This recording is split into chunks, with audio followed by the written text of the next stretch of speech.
Là où l'année dernière, il y avait tout un discours qui était l'IA va tout remplacer, il n'y aura plus de jobs, etc. L'IA va être une transformation énorme sur certains pans de secteurs, métiers, etc. C'est certain. Le discours commençait à changer. L'IA est en train de transformer les métiers bien plus vite que prévu. Certains même pourraient ne plus exister sous la même forme d'ici quelques années. On ne parle plus d'utiliser l'IA, mais de savoir la piloter. Du faire au faire. Alors quelles sont les compétences clés à développer aujourd'hui et comment notre manière de travailler va changer? Pour en parler, nous sommes avec Vincent Huguet, fondateur de Malt, et Martin Bonnefond, consultant finance chez Factorial. And this is On the Deck de Factorial.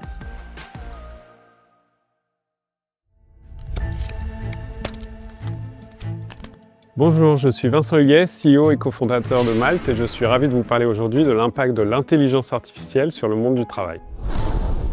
Bonjour, je m'appelle Martin Bonnefond, je suis consultant finance chez Factorial et je suis ravi d'être avec vous aujourd'hui pour parler intelligence artificielle.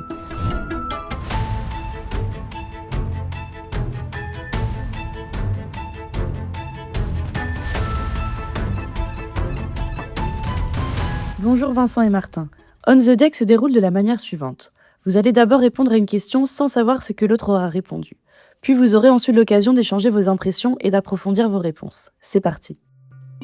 Question 1. On passe du faire à piloter l'IA. Quelle compétence devient vraiment clé aujourd'hui? A. Savoir orchestrer. B. Savoir décider. C. Savoir apprendre vite.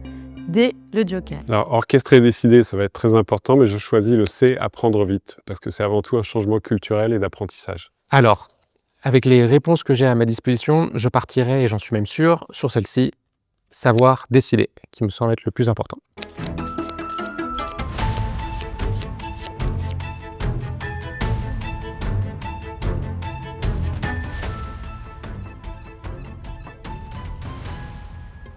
Bonjour Vincent. Bonjour. Alors toi, tu as répondu savoir décider. Tout à fait. La première, c'était savoir orchestrer. Moi, j'ai répondu savoir apprendre vite. C'est ça? C'est ça. Et pourquoi j'avais dit savoir décider, c'est par rapport à l'expérience que l'on a aujourd'hui avec les prospects et les clients avec qui on traite au quotidien, et même différentes conférences qu'on a pu faire, et j'en ai fait une à Lyon il n'y a pas longtemps, au groupe April. La question se pose surtout par rapport à l'implémentation sur qui décide et pourquoi. Donc c'est la première lecture que je faisais par rapport à ce sujet, de bien décider à la fois le périmètre, quel est le problème que l'on souhaite traiter et potentiellement les solutions qu'on souhaite après retrouver avec l'usage de l'IA. Et après, par contre, je n'ai pas encore répondu à la question de pourquoi une compétence comme ça, mais en tout cas, dans les discussions, on voit que la prise de décision est essentielle pour pouvoir déjà traiter ce sujet, et notamment d'un point de vue technique. Non, mais en phase, moi, comment j'ai compris la question, c'est un peu comme toi, c'est qu'on passe du faire, enfin, ce que je vois avec beaucoup de clients, c'est qu'ils sont un peu encore en mode POC, quoi, Proof of Concept, et ils veulent déployer, et c'est là qu'il y a plein de sujets. Alors, le orchestré, il est vrai aussi, hein, on parle beaucoup d'orchestration, même c'est un sujet technique d'orchestration des agents, qui est lié avec tout ce qui est sécurité, guardrails, etc., parce que si tu laisses des agents faire tout ce qu'ils veulent, ça va être compliqué. Mais la décision et effectivement, en particulier l'implication du top management va être hyper important. Moi, j'ai choisi quand même savoir apprendre vite parce que ce que je vois dans ma boîte ou ce que je vois avec notre communauté de freelance, c'est que au final, c'est un changement culturel.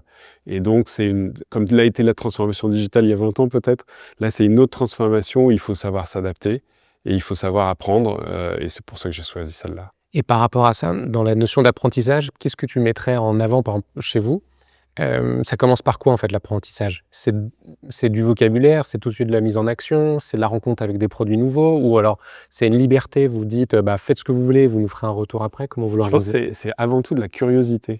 Alors, on essaye de la développer, on essaye de montrer, tu vois, on est très actif, par exemple, avec ma CTO, à partager des choses qui se passent sur le marché. On rentre là de 15 jours à San Francisco, on échange et on montre ce qu'on a vu. Mais ensuite, on pousse les gens à être plus curieux et puis on l'intègre aussi dans nos processus de recrutement. C'est un des critères aujourd'hui de recruter des gens qui sont, alors je pense qu'on l'a toujours eu, mais là c'est beaucoup plus formalisé, des gens qui vont être curieux. Alors curieux, tu peux dire builder, doer, entrepreneurial, enfin des gens qui vont challenger le statu quo et qui vont inventer de nouvelles façons de travailler. Question numéro 2. Avec 22% des métiers non-tech déjà impactés par l'IA, est-ce que toutes les fiches de poste sont déjà obsolètes? A. Oui, totalement. B. Non, mais bientôt. C. Ce n'est pas le sujet, c'est la manière de travailler qui change. D. Le joker. Aucun doute, ce n'est pas le sujet, c'est la manière de travailler qui change. Pour celle-ci, j'ai hésité plus longuement. J'aurais presque voulu choisir le joker, mais je vais me mouiller un peu plus et je vais partir sur C. Ce n'est pas le sujet, c'est la manière de travailler qui change. J'imagine que ça a été... Est-ce que ça a été un choix difficile de prendre la C ou de ne pas pouvoir répondre, ou tu es tout de suite parti sur la C? Non, ça a été assez évident. Alors, pareil, on peut interpréter la question de plein de façons, mais quand on parle de poste ou de fiche de poste obsolète, pour moi, c'est tout de suite la vision IA qui va détruire tous les jobs, assez négative en fait. Ok. D'ailleurs, je te disais, j'étais à San Francisco il y a 15 jours, là où l'année dernière, il y avait tout un discours qui était l'IA va tout remplacer, il n'y aura plus de jobs, etc. L'IA va être une transformation énorme sur certains pans de secteurs, métiers, etc. C'est certain. Le discours commençait à changer. Et le discours, c'était mais non, mais en fait, il y a beaucoup de boîtes qui ont viré et qui ont dit que c'était de l'IA. C'était du AI washing. Okay. C'est-à-dire, c'est une boîte qui n'allait pas bien pour différentes raisons ou qui avait trop recruté, et ça peut arriver, et donc ils se séparent de personnes. C'était pas forcément un sujet pur IA. Je pense qu'au contraire, ce que j'ai vu, c'est que, et en particulier quand on regarde les AI Labs, les OpenAI, les Anthropic, et puis tout le secteur, en fait, leur principal frein aujourd'hui, c'est recruter et trouver les talents. Donc je trouve que ce discours va changer. Alors, il ne faut pas être naïf non plus. C'est vrai qu'il y a encore une fois, il y a des métiers qui vont être très impactés. Mais je suis, malgré tout, sur le long terme, toujours optimiste, positif, parce qu'on a vu ça dans l'histoire plein de fois, en fait. Alors, on peut se dire, cette fois, la transition va être plus rapide. Ça, c'est vrai. Mais on a vu ça historiquement, révolution industrielle, l'arrivée du digital. Et à chaque fois, on se dit, mais non, mais il n'y aura plus de job, ou ce job va plus exister. Oui, c'est arrivé, mais en fait, les jobs changent. De notre côté, je dirais qu'aujourd'hui, comme on travaille notamment avec beaucoup de petites et moyennes entreprises, je ne sais pas si encore consciemment, ils ont mis le changement dans le type de profil qu'ils recherchent ou qu'ils souhaitent recruter. Je dirais que c'est tout d'un coup une surprise pour ce type d'entreprise, qu'ils n'ont pas forcément le budget, ils n'ont pas forcément la technologie ou la connaissance pour aller plus loin, ou même le temps parfois. Ils sont très pris par le court terme. Et j'ai l'impression que ce n'est pas encore les fiches de poste qui évoluent, mais c'est plutôt... on va dire une personne qui vient et qui impulse quelque chose et qui tout d'un coup se dit « ah bah tiens oui, il faut que ce soit un effort collectif ». Et je pense que tant qu'ils n'ont pas vu le réel impact, parce que pour l'instant c'est vrai que c'est encore difficile de mesurer un impact économique notamment, ou même de process, parce qu'on dit souvent on est 2 fois plus efficace, mais il faut encore pouvoir le prouver. Et donc j'ai l'impression que c'est surtout des entreprises qui vont le mettre de plus en plus à partir du moment où ils vont pouvoir voir l'impact et donc se dire, OK, pour tel type de poste, maintenant ça c'est le must-have. On a besoin de quelqu'un qui sait coder de telle manière, qui sait se faire du vibe coding parce qu'on voit que ça nous a permis de développer, je sais pas, 3 fois plus de produits en 6 mois. Troisième et dernière question. Les freelances adoptent l'IA bien plus vite que les salariés. Est-ce un problème de talent ou un problème d'entreprise? A. Un problème d'inertie RH. B. Un problème de culture. C. Un avantage freelance. D. Le joker. C'est un avantage freelance. Les freelances s'adaptent plus vite que tout le monde, c'est normal. Et pour celle-ci, je partirai sur une réponse plutôt basique et centrale qui est un problème de culture. Et je vais te dire que je suis parti sur le problème de culture. Pourquoi? Parce qu'aujourd'hui, j'ai la chance de travailler avec Factorial, qui est une boîte qui a décidé qu'en interne et en externe, c'était quelque chose de très important, de commencer à l'utiliser avec ou sans cadre, avec ou sans filet. Il fallait d'abord tester des outils. Je me souviens qu'au début, on a utilisé tous Granola, alors qu'on ne savait pas vraiment à quoi ça allait servir. Puis tout d'un coup, on a vu qu'on pouvait le connecter avec Claude, et puis on pouvait le connecter avec Slack. Enfin, il y a une effervescence en termes de produits utilisés. Et j'ai l'impression qu'en fait, c'est parce que des personnes, et notamment nos leaders, ont dit non, mais allez-y, on fera après la vérification du résultat après coup, et ça vaut le coup de tester. Et c'est vrai qu'aujourd'hui, j'ai des copains qui bossent dans des boîtes un peu plus, on va dire, standards, que ce soit dans l'industrie ou même des prestataires Salesforce, etc. Et je sens qu'ils sont pas animés en interne à faire plus, ou en tout cas à tester ça, même sur des versions gratuites ou même aller plus loin sur les versions payantes. Et donc j'ai vraiment aujourd'hui la sensation que oui, c'est une culture d'entreprise qui peut être soit amenée du bottom, donc par un développeur qui tout d'un coup se dit ça, ou on a vu quelqu'un chez nous dans le service de recrutement qui tout d'un coup en avait marre de faire un suivi elle-même, donc elle a monté son propre agent avec Gemini. Donc ça lui a pas été demandé, pourtant c'est elle qui a dit non mais moi je veux plus perdre de temps avec ça, donc je le fais.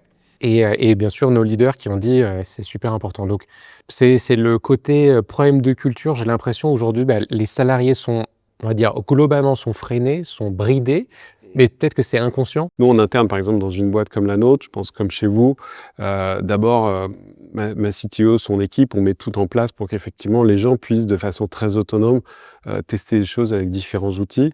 Ensuite, c'est un sujet culture et RH, effectivement, pour déployer ça, pour que les gens aient du temps pour se former, pour tester, pour avoir le droit de faire ses erreurs, etc. Maintenant, pourquoi j'ai choisi l'AC et un avantage freelance, c'est que là, pour le coup, effectivement, hormis des organisations qui vont plus vite que d'autres, je pense que dans la plupart du temps, en fait, un freelance va encore plus vite. Et nous, on les a vus adopter l'IA depuis maintenant 2-3 ans. Pourquoi? Parce qu'un freelance, d'abord, c'est un entrepreneur qui est seul. Donc, s'il veut se scaler, en fait, il est obligé d'utiliser des outils. Parce qu'il ne va pas créer, s'il crée une boîte, ça devient une agence, ça devient une boîte de conseil. Souvent, ils veulent rester experts, ils veulent rester sur leur domaine tout seul. Donc, s'ils veulent se scaler, c'est une occasion extraordinaire de pouvoir le faire. Et deuxièmement, un freelance, c'est peut-être une façon un peu péjorative de dire la chose, mais c'est un produit sur un marché. C'est-à-dire qu'il sait qu'il doit se positionner et s'adapter en permanence. Les freelances, en fait, nous on fait l'étude tous les 2 ans, sur toute l'Europe, ils se forment en moyenne 4 à 5 heures par semaine, ce qui est beaucoup plus qu'un salarié. Mais ils sont obligés de le faire, et c'est d'ailleurs aussi pour ça qu'ils deviennent freelance, c'est parce qu'ils aiment l'idée d'avoir la flexibilité de pouvoir se former quand ils le veulent. Donc s'ils étaient développeurs et qu'ils faisaient du Vue.js, aujourd'hui ils vont accéder et travailler différemment avec le code, etc. Enfin, ils vont repenser plus facilement leur façon de travailler. Donc ils sont peut-être un peu plus curieux parce qu'ils par obligation, par choix. Et puis c'est ceux qui justement amènent ça, encore une fois, dans les entreprises, amènent cette culture de curiosité. Et nous d'ailleurs, on a toujours des freelances chez nous, mais on en a d'autant plus depuis l'émergence de l'IA, parce qu'on sait qu'ils vont nous amener quelque chose. Les freelances, on va les chercher, enfin nos clients vont souvent les chercher pour des hard skills. J'ai besoin d'un développeur, d'un photographe, d'un product manager, etc. Mais ce qu'ils apprécient ensuite, c'est plutôt les soft skills. Ils disent c'est les gens qui nous challenge, c'est des gens qui disent ce qu'ils pensent, c'est des gens qui amènent des outils qu'ils ont vus ailleurs, des méthodes de travail qu'ils ont vues ailleurs. Donc c'est pour ça que évidemment, dans les entreprises où ça marche bien, c'est plutôt un sujet de culture RH. Mais c'est une opportunité pour les entreprises aussi de travailler avec des freelances pour accélérer leur culture IA, à mon avis. Le débat est maintenant terminé. Merci beaucoup pour vos réponses et vos explications. Bon, écoute, c'était un plaisir. Ouais, pareillement, merci Martin. En plus, je vois qu'on n'a pris aucune question joker, donc on Non, s'est bien on mené. était bon, Ouais, ouais, en tout cas, c'était un plaisir. Merci beaucoup. Salut.